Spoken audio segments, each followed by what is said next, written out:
নমস্কার বন্ধুরা, welcome to Bangali doctor. আজকের বিষয় হিপ রিপ্লেসমেন্ট সার্জারি। এই ভিডিওতে আমি আপনাদের দেখাবো যে আমরা অর্থোপেডিক সার্জনরা কিভাবে হিপ জয়েন্ট ফ্র্যাকচার হলে অপারেশনের মাধ্যমে সেই হিপ জয়েন্টকে ঠিক করার চেষ্টা করি এবং যে পেশেন্টটি হিপ জয়েন্ট ফ্র্যাকচারের ফলে হাঁটতে চলতে পারছেন না, অপারেশনের পর কিভাবে সেটাকে ঠিকঠাক করে সুস্থ করে তোলা হয়। এই ভিডিওটিতে অনেক ধরনের কাটাছেঁড়ার ছবি থাকবে, তাই যাদের রক্ত দেখলে বা কাটাছেঁড়া দেখলে ভয় লাগে বা শরীর খারাপ করে তারা অবশ্যই এই ভিডিওটি দেখবেন না। প্রথমেই চলে আসি পেশেন্টের এক্সরেতে। এই পেশেন্টটির বয়স প্রায় 70 বছর এবং তার বাড়িতে পড়ে গিয়ে হিপ জয়েন্টটি ফ্র্যাকচার হয়ে গেছে, অর্থাৎ ফিমারের যে হেড আছে সে হেডটি ভেঙে গেছে।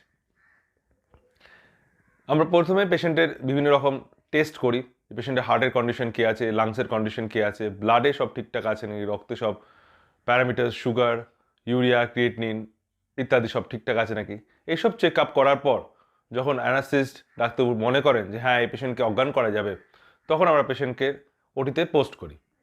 ওটিতে পেশেন্টকে পাশ ফিরে শোয়ানো হয় এবং শোয়ানোর পর যে হিপ জয়েন্টটি ভাঙা আছে সেটির পাশ দিয়ে ইনসিশন দিয়ে সেখানের মাংসপেশি এবং আশপাশের যে সফট টিস্যু আছে সেগুলোকে কেটে সরিয়ে আমরা হিপ জয়েন্ট অবধি পৌঁছাই। হিপ জয়েন্টে পৌঁছে আমরা হিপ জয়েন্টের ভেতরে যে ভাঙা বলটি আছে সেই বলটিকে আমরা এক্সট্র্যাক্ট করি, বের করি। সেই বলটি আমরা মেপে দেখি যে তার সাইজ বা ডায়ামিটার কত। সেই ডায়ামিটার অনুযায়ী আমরা একটি আর্টিফিশিয়াল হিপ জয়েন্ট বল, যেটাকে আমরা বাইপোলার প্রস্থেসিস বলে থাকি, সেই প্রস্থেসিস আমরা সিলেক্ট করি এবং সেই প্রস্থেসিসটি আমরা ঢোকানোর জন্য ব্যবস্থা করি। শুধু ঢোকানোর আগে ফিমারের যে ক্যানাল, অর্থাৎ ফিমারের মধ্যে যে ক্যানালটি আছে সেই ক্যানালটি আমরা প্রিপেয়ার করি, সেটাকে রিন করা হয়, পরিষ্কার করা হয় এবং তারপর সেই হিপ জয়েন্ট প্রস্থেসিসের ফিমারের যে পার্টটা সেটা আমাদের পেশেন্টের ফিমারের মধ্যে ঢুকিয়ে দেওয়া হয় বা গেঁথে দেওয়া হয়। তারপর হিপ জয়েন্টটিকে আস্তে করে রিডিউস করে দেওয়া হয় নিজে হিপ জয়েন্টের সকেটে, বল অ্যান্ড সকেট জয়েন্টের মধ্যে, এবং আমরা চেক করে নিই যে হিপ জয়েন্টটা ঠিকঠাক করে মুভমেন্ট হচ্ছে কিনা। তারপর আমরা মাংসপেশি এবং চামড়া যেভাবে কেটেছিলাম সেটা লেয়ার বাই লেয়ার সেলাই করে দেওয়া হয় এবং ড্রেসিং করে দেওয়া হয়। এইভাবেই ভেঙে যাওয়া হিপ জয়েন্টটি আমরা রিপ্লেস করে দিই স্টিলের ইমপ্লান্ট দিয়ে।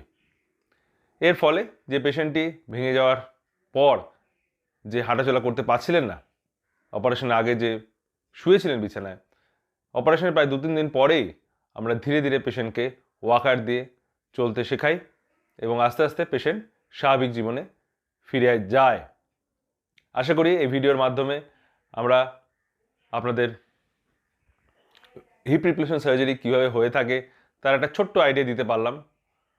যদি ভিডিওটি ভালো লাগে তাহলে অবশ্যই লাইক এবং শেয়ার করবেন। যদি আমার চ্যানেলটি ভালো লাগলে সাবস্ক্রাইব করবেন। তাহলে আজকের মতো আসি। নমস্কার।